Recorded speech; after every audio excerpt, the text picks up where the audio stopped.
Hello family, BL Carter here, affectionately known as Miss B, here to bring you light in the midst of the darkness, impending darkness, literally and figuratively. Just wanted to have a word with our sisters. Now I've already made the transition, but for those of you who have not made the transition from permed hair to natural, you might want to think about it. Time's going to come when your relaxers are not going to be available. The hot water that you use to shampoo that lie out your hair is not going to be available.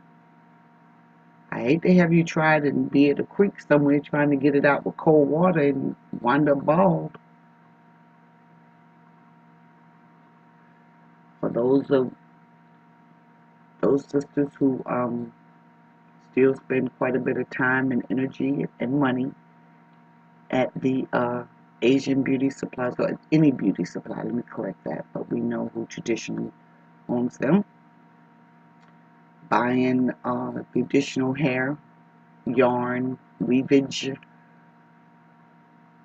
so they can look like Becky, or this little Becky over here. Keep in mind, those stores are going to be shut down. How are you going to maintain it?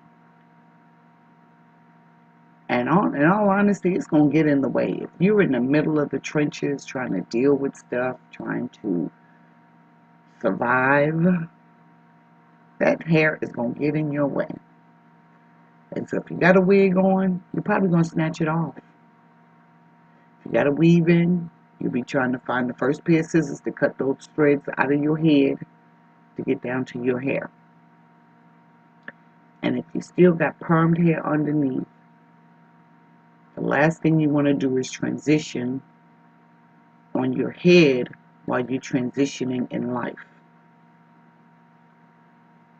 What happens when there's no power and you have no curling iron to keep your curls in place? Or for those who may even be natural, no perm, no relaxer, no nothing, but you're so used to flat ironing your hair every week or every other week that you don't know how to deal with your hair in its natural state.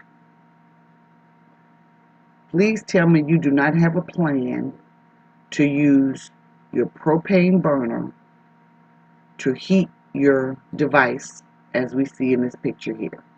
No, please tell me you don't have that plan.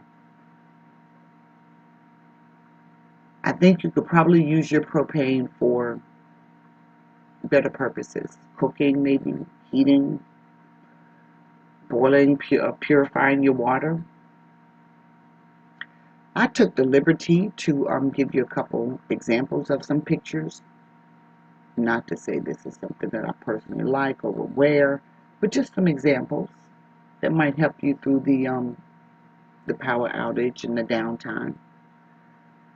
This sister up here, she's sporting her sister locks.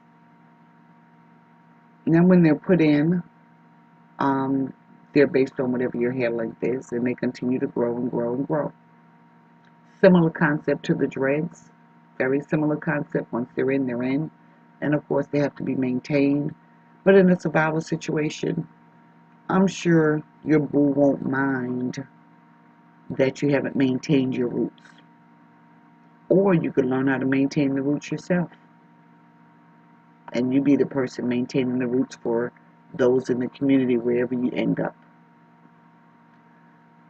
Hey, it's a skill that you can use to barter for goods or services that you might need. Just a thought.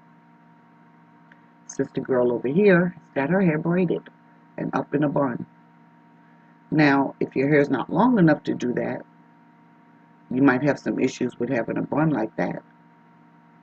But you can still get it braided if you know how to cornrow, or someone near you knows how to cornrow.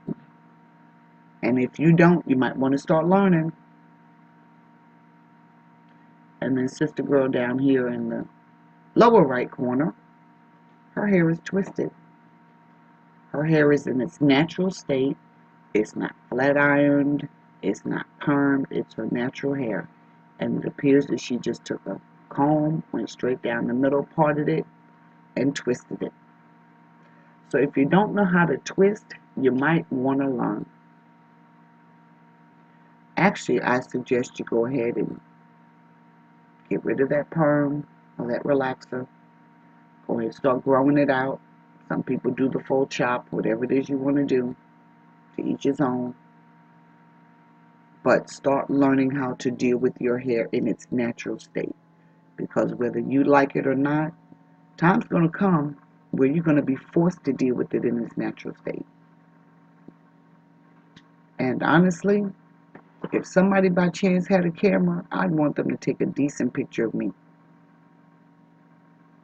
I'd want to be able to have my hair done somewhat in some kind of way instead of sticking on top of my head any old which kind of way. Just a thought. That being the case, check into it.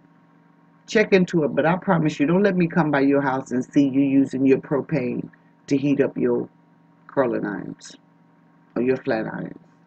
Does anyone still use those too much anymore? Last time I went to the hair salon, they're using the electric devices. I still have mine from when I did hair way back when. But we don't even use them anymore. We use the electric ones. But okay, keep it in mind. One more piece to your puzzle. Be blessed.